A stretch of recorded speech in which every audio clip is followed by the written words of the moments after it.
Super Eagles head coach Finidi George has announced his 23-man list for the upcoming 2026 FIFA World Cup Qualifiers last Friday. Nigeria will play South Africa in Uyo on the 7th of June and then travel to Abidjan to face the Benin Republic on the 11th of June. And former Super Eagles media officer and ace sports journalist Toyin Ibitoye joins us on Afrosport Now to review the selection as we count down to the game against Bafana Bafana. And it's great to have you, Toyin Ibitoye, right here in the studio with me this morning. And I'd like to ask you, you've seen the squad, and now what's your initial opinion about that squad?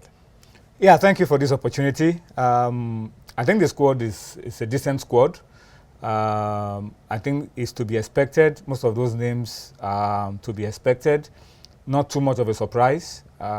Those missing are probably owing to injuries and all of that.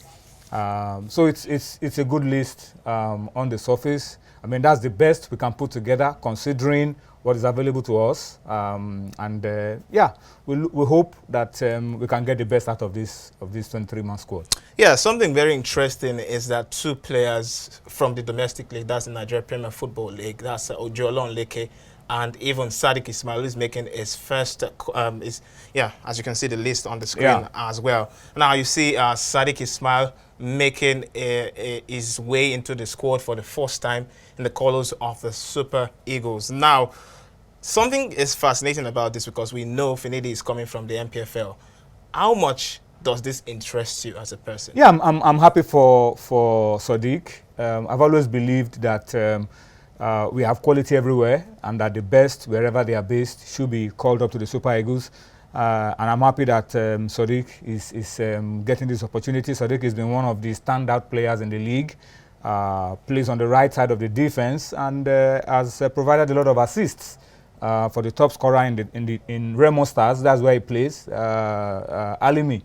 Yeah, so I'm happy that now he has an opportunity of stepping up and competing with other players for a place in the squad, not just to be a squad member, but to actually get this opportunity to play and bring out that quality that we know of him in the domestic scene of being an assist specialist to the Super Eagles. If you look at the way we play, most of the time, you know our strikers are very deadly with their heads, and Osime, for example, is very deadly. You have Apollo Nuachu, who is tall and gets to the end of crosses.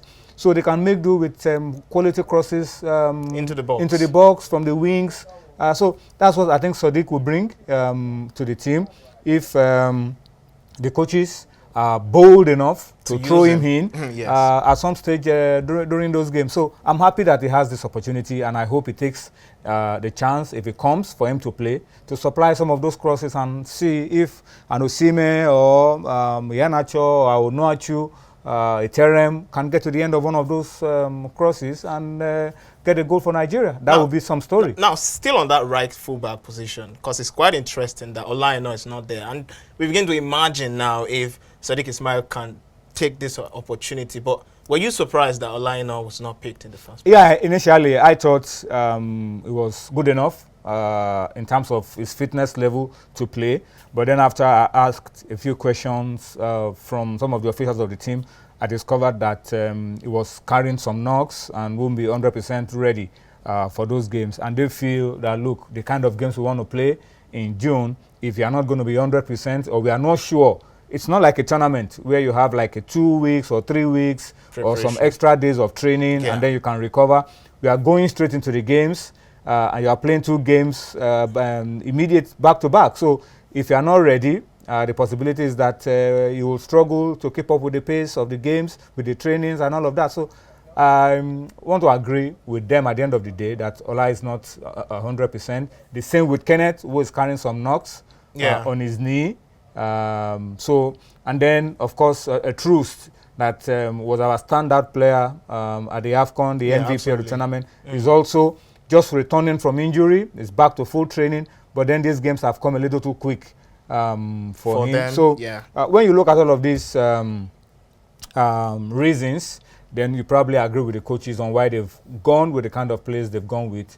Most of them were there at the AFCON, understand how the coach wants to play. Most of them were also available during those friendly games against Ghana and Mali. Yes. So we just pray for them to go out there and get the job done for Nigeria so that we can bounce back into reckoning. You know, our first 2 games in the World Cup qualifiers have not been good. We drew at home to Lesotho. 2 1-0 draws. Yeah, 2 draws, and you already lost 4 points by playing 2 draws. So we really have some catching up to do. So I hope that we'll be able to get into the fray with 2 wins. If you're able to get 2 wins in this window, then we're really back in reckoning confidence-wise. Another interesting talking point is the goalkeeping situation. Of course, Stanley Wabali from the African Cup of Nations seems to have made that role his own.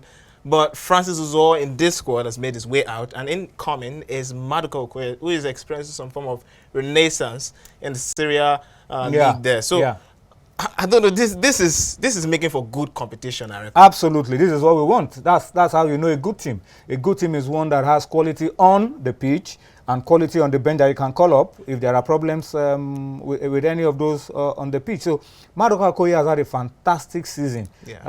It's probably the reason, I mean, in the Italian press, the reason why Udinese are still in the top flight, because he kept them in the last game. I mean, even before the last game, he's been a standout player for them, winning a lot of awards, goalkeeper of the week, player of the week, and all of that. So I'm really happy for Maduka Okoye coming from that setback of the AFCON in 2021 in Cameroon, and then being out of the team for a while, a lot of personal issues of passport renewal and all of that, and then having such a wonderful season, keeping Udinese in the top flight and then getting the return to the Super Eagles. That's going to be some battle to see who the coaches are eventually going to pick. Nwabali has also been having a fantastic time in the South African League. So it's good. And Ujolorun Leke is also not a new customer to this setup. So it's a fantastic department. You know, just a few months ago, we were so worried that we didn't have quality in the goalkeeping department. It was like a sore thumb. And we were wondering, I mean, this is our weakness. But now, with this, I mean, resurgence of Maduka and the emergence of Nwabali, looks like that position is covered. Okay, we'll see. Yes, surely it looks like it, and we hope that the Super Eagles, we can pick a very good team, free of injuries going into the qualifiers next week. Thank you very much for your time. It's been an absolute pleasure to do this with you, Toyin Ibitoye. Thank you so much for this opportunity. Yeah.